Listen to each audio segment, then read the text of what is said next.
Hello, this is Seamus, N7MYW. Well, after my last short little video on the new Radtel RT-950 Pro, I thought I'd give a little bit more of a detailed description of my thoughts about it, how I think it works. It's not going to be one of those how-to videos. If you go over to the YouTube page by Andreas, M0FXB, under I can't remember the name of his YouTube channel. I'll have to put it in the description below. But it's a ham radio channel that is spectacular. He's done a full in-depth review and how-to on not only this radio but a lot of other radios. So go check out M0FXB's YouTube channel. I will put that in the link. So as you can see, here it is. This is an amazing radio. I'm not going to mince words. I'm going to say that right in the beginning. This radio, which is a sub $100 radio, I bought this with my own money.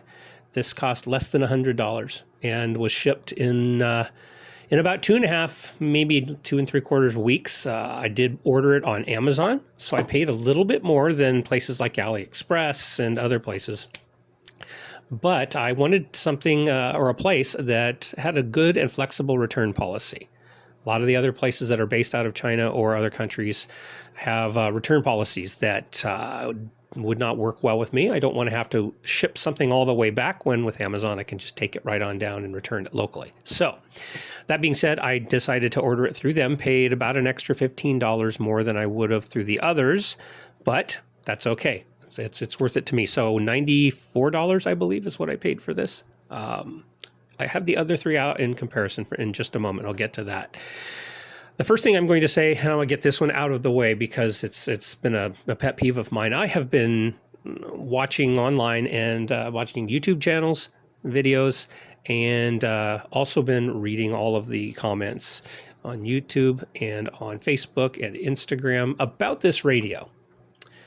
I cannot believe the amount of complaining I have been reading and hearing about from people saying it doesn't do this, it doesn't do that, and my Kenwood D75 does more than that, and you get the point. Number one, this is not meant to replace a D74, D75, or the FT3, FT5, or any of the other radios that do very, very similar things. This is a sub $100 radio, folks. I also have another Radtel here. This is the 900. This cost me $25. I got to tell you something. This little radio right here, $25 radio, has a screen that's fantastic. It's very similar to my FT3. Does 2 meter, 220, 440 with good spectral quality, $25. What do we expect out of a $25 radio? Nothing compared to any of these expensive radios. So, that being said as well, why would we expect it out of a sub $100 radio? Do we expect it to actually perform the same as these? Some things, yes. We've gotten better about handhelds and quality of handhelds over the last decade, better than ever before. So, just to say this, the 2 meter, and it does also have 220, although it only puts out about a half a watt, and of course 70 centimeters. And if you bought the Pro version, this will also do 27 megahertz and 28 and 29 megahertz, I believe, on FM. Great, wonderful. These radios don't do anything in the HF band for transmitting. The D74 that I have here will easily do HF sideband, CW, AM, FM. These two do not. This one does AM only on some of the shortwave bands. That's it. This is the Anytone 878, FT3, D74. This radio not only covers in an FM, both in a narrowband and a wideband, 2 meter, 220, 440, and 27, 28, 29 megahertz, but it will receive on the shortwave frequency. So, that being said, if you click the button here and you go down to where the radio section is on setting, you can get into the other parts of the radio that allow you to listen to the shortwave. I think mine is, I put it on long press 7, and you'll hear it come up here in just a second. Now, that is going to be 20 meters CW band in particular. And I've got memories on these, or you can have a VFO and just use the VFO. They both work well. But that is one thing that this does that a lot of other radios do not do. Does it perform well? It performs pretty decently if you have an outside antenna. None of the radios that do HF do well with an extendable whip or with just a rubber ducky. You got to put something on these things to really hear anything outside. Now, one of the things I have been hearing is that long wave and medium wave are pretty much non-existent. Long wave we don't use around here. I don't get signals like it anyway. When it comes to medium wave, I can barely hear them. I can hear them, but I can barely hear them. So did I get this for medium wave monitoring? No, I have a ton of other radios for medium wave monitoring. I don't need it.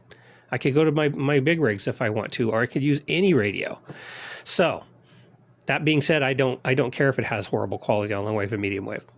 Does it mean that I'm not going to buy it because it's not a good enough radio for the price? No, definitely not.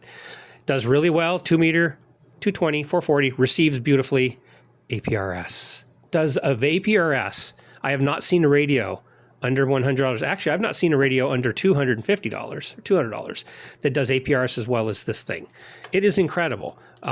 It's set up to where you can, there it is. There it is. It just went over here and it came through on both of these. It didn't come through on here because I don't have that set up for APRS right now, but that signal that I just did,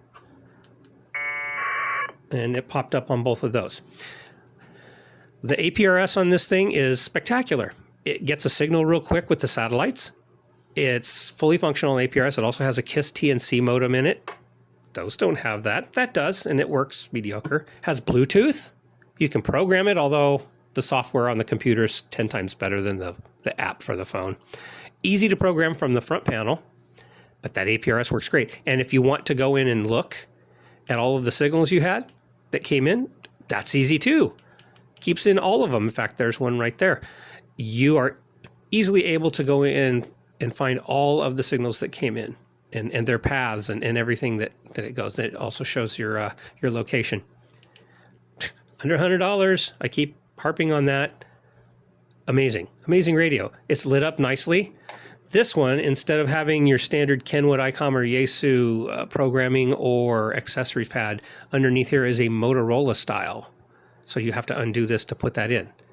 I have not tried the external microphones for it, although I do have 2 or 3 because I have Motorola's. So I might try that eventually, but I don't use speaker mics most of the time anyway, so it doesn't matter. You do get band A, band B, and then band C individual transmit buttons. Makes it kind of nice. Sometimes I forget which one's for which band. You got to pay attention. But 3 bands at the same time you can see. And it will also have a priority mode or a monitoring mode to where you can monitor those and it'll pull up a signal. So that is another thing about it I like. It has the most current Bluetooth, if I remember correctly. Now, I did update this one. The newest firmware is 0.19. So it's the most up to date. And the last update had 10 or 12 different things that they added on. Radtel has become a favorite company of mine. I've really enjoyed their radios, the quality for the price, and I sure do like how they listen to their customers and they get out firmware pretty quick. These guys, while I love them, this isn't a slam on the company or their products. I love Kenwood, ICOM, Yaesu, Alinco, Anytone. I love them all. They're great. They all have individual radios that I enjoy and that I have amongst all of my handhelds. But I really like how they take care of getting firmware out quick, whereas it can take up to a year or 2 years to get a new firmware update on these. Even if there is a known problem, it can take a while. I get it. The wheels in industry turn slow for some and fast for others. So this critter has been an amazing radio. I'm not getting rid of this one. I can see why people are buying 2 or 3 of these for various things. You can tell at the top there, it's green. That means it's locked onto the satellite. It does a really good job with its GPS. The software is really decent. It's not some high-end software. You don't have to go to RT Systems. While theirs are great, you don't have to get theirs and pay $50 and get another cable and spend $50 for both of those to program it. The programming CPS software and the firmware is easily updatable from the Radtel site. They do a good job of showing everything. It does have to be extracted for some folks, unless your computer's set up to extract automatically. So just remember that if you do get that and it comes up something different, you'll have to extract it with an extractor, which is simple to do. It's an easy app to get. So, but the software is great. It works fine. No hangups, no lockups. I have been hearing guys say that theirs have been locking up on APRS and doing other things. No problems with mine. Not an ounce of problems. I suggest for those who have had that, make sure and go through absolutely every part of that radio and check boxes, uncheck boxes. Make sure you're where you're supposed to be, because there's a lot to this radio, honestly. The manual, not bad, but it's well written, but it's only a scant 8-10 pages. It nowhere goes into this radio as much as should be. That's again why I'm thankful to Andreas for going through, and there are some others. I will have to apologize for my memory. I'll have to go back in, but there was a ham up there, and I can't remember. It started with banana. He did a teardown of this radio. Fantastic. Showing all of the different circuits, showing the power modules and the amplifiers for all the different frequency ranges. So really great radio. So many things to learn on it. This one might not look like it's very bright, but I have a screen protector over it that's a matte finish, and it doesn't seem like this one's as bright as the 950, but it doesn't matter. I don't take it out into the direct sun. It's working great. If I do decide to take it out with me, I have 3 bands I can use, tons of repeaters. I think it has 950 memories, 960 memories, whatever. Wonderful radio. You get a charger in the box, and it's a USB charging, so you can open up the back here, and there's USB charging under there for the battery. It attaches, the clip attaches to that. It's similar to it looks just like a Motorola. I could see that they modeled this on a Motorola. There's no doubt, but a Motorola that would have anything approaching these would be, well, we all know Motorola's prices: $1,500, $1,800. I have a couple Motorola's up there, a 7550E and a 6550 for 900 megahertz. Beautiful radios, but you can't get those for this price. So I wanted to show off what this radio looks like in comparison to these. Now, if we were to take that, yes, it is bigger. It's a little bit bigger, but I'm impressed. I'm seriously impressed at turn those down. I'm seriously impressed at the quality of this radio, the price of this radio, how fast I got it, getting it through Amazon. Some of my other friends are still waiting for theirs 3 and 4 weeks out because they got them direct from either Radtel or AliExpress. Now, I don't know if there's a problem with that because of customs, tariffs. Did not have to pay a tariff price on this. Maybe that's because that was settled through Amazon. I don't know. But some of my friends have been told they have to pay tariffs on theirs, especially in Europe and in other places. If it came from America, yes. So I don't know. That's getting into the weeds of politics. We're not going to get into that here. We don't do that here on this channel. No politics on the channel. But great radio. Great radio. And I have blabbered on for 12, 13 minutes about how good this radio is for its price. Do not expect, in my opinion, do not expect to get a D74, D75, Anytone, FT5. Don't expect to get that in this radio for what you're paying. I mean, this thing back when it was brand new was close to $400. This thing's what, $315 now? If you want a D75, it's going to set you back $700, then accessories. This thing was $92, $94. You're not going to get all of the bells and whistles that you want in a radio like this. I know we would love to pay a low price and get everything we want in it, but be realistic. Some of the guys out there are just vitriolic, and then some of them really get into slamming anything foreign made. That's nonsense. 90% of the stuff in American households is foreign made, so it's a non-issue, and it's not an argument that can be won. So in that, I will end this mini review, you might say, by saying that I think this radio is fantastic. Get them while you can. Get them while they last. Keep an eye out if you do. Keep an eye out for firmware updates. And do your homework. Google these things. Go to YouTube. Go to the channels. Watch all of the videos that the guys are putting out there.